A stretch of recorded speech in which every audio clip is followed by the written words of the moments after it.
ஏறுமயிலேறு ஈசனிடம் நாடு, ஏறுமயிலேறு ஈசனிடம் நாடு, இன்முகம் காட்டவாணி ஏற்றுக்கொள்வார் கூட்டிச் செல்வேன் என்னுடன் ஓடிவாணி. ராசாத்தி வந்துட்டியாடி செல்லம் வாடி அப்படின்னு ஒரு மயில அழகா கூப்பிட்டு கொஞ்சி அதுக்கு சாப்பாடு ஊட்டி விடுறாங்க இந்த பெண்.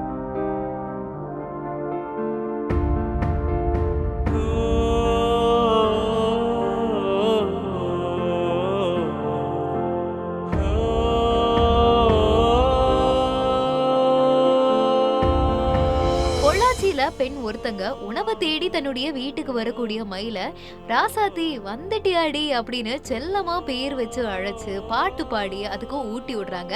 குழந்தைக்கு இந்த மாதிரி பண்ணி பார்த்திருப்போம், ஆனா மயிலுக்கு இந்த மாதிரி இவங்க பண்றத பார்க்கும் போதே ரொம்பவே கியூட்டா இருக்கு. இந்த வீடியோ இப்போ சமூக வலைத்தளங்கள்ல வைரலா பரவிட்டு வருது. திருமணம் பண்ணி கொடுத்தது இந்த ஊரா இருந்தாலும் எஜுகேஷனுக்காக குழந்தைகளோட கல்விக்காக கோவையில வடவெளியில தான் என்னோட 2 பெண் குழந்தைகளுமே படிச்சாங்க. அப்போ எனக்கு ஒரு 36 வயசுல ஒரு வாய்ப்பு கிடைச்சதா மியூசிக் இசைக்கல்வி நான் முடித்தேன். 2006 டிராயிங் டீச்சரும் முடிச்சிட்டேன். இந்த கலைகள் எல்லாம் குழந்தைகளுக்கு கொண்டே சேர்க்கறதோட சரி இல்லாமல் காலேஜுக்கு ஸ்கூலுக்கு எல்லா குழந்தைகளுக்கும் மோட்டிவேஷன் கிளாஸ் நிறைய நான் பண்ணியிருக்கேன். ஆயிரக்கணக்கான குழந்தைகளுக்கு பண்ணியிருக்கேன். அத்தனை குழந்தைகளுக்கு ஒரு ஊக்கசக்தியாக இருந்தது நான் என்றைக்கும் பெருமையாக நினைக்கிறேன். எந்த ஒரு பிரதிபலனும் இல்லாமல் ஒவ்வொரு அரசு பள்ளிகளும் சரி தனியார் பள்ளிகளுக்கும் சரி ஆயிரக்கணக்கான குழந்தைகளுக்கு நான் ஒரு 10-15 வருஷமாகவே நான் நிறைய பண்ணியிருக்கேன். அத்தனை குழந்தைகளும் என்னை ஒரு தாய் மாதிரி தான் பார்ப்பாங்க. ஒரு நாள் வகுப்புலேயே அவங்களுக்கு ஊக்கசக்தி என்னால் கொடுக்க முடியுமா, இந்த ஆற்றலெல்லாம் எப்படி கிடைச்சதுன்னா அது இறை பக்தியினால தான். சிவனோட அருளும் பரிபூர்ணமாக எங்களுக்கு இருக்குது. அதுபோல் முருகனோட அருளும் இருக்கிறதா நாங்கள் நம்பிக்கை மட்டும் இல்லை, அதுக்கு ஒரு சாட்சியாகத்தான் இன்றைக்கி இந்த மயில் கூட என்னோட உறவாக இருக்குதுன்னு நான் நம்புகிறேன்.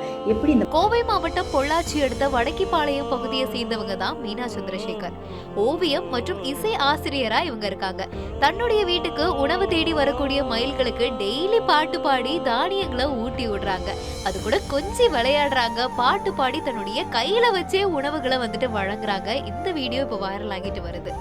ஏறுமயிலேறு ஈசனிடம் நாடு, ஏறுமயிலேறு ஈசனிடம் நாடு, இன்முகம் காட்டவாணி ஏற்றுக்கொள்வார் கூட்டிச் செல்வேன் என்னுடன் ஓடிவாணி, என்னுடன் ஓடிவாணி. முத்தை தரு பத்தி திருநதி அத்திக்கிற சக்தி சரவண முக்தி கொருவித்தம்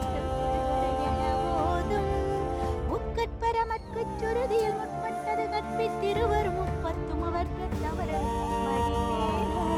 இத பத்தி மீனா என்ன சொல்றாங்கன்னா, அம்மா அப்பாவுடைய மறைவுக்கு அப்புறமா மன உளைச்சலுக்கு ரொம்பவே ஆளாகி இருந்தாங்களாம். டெய்லி உணவு தேடி வரக்கூடிய மயில்களோட பழகினதுதான் அவங்களுக்கு மன நிம்மதியை கொடுத்துச்சாம்.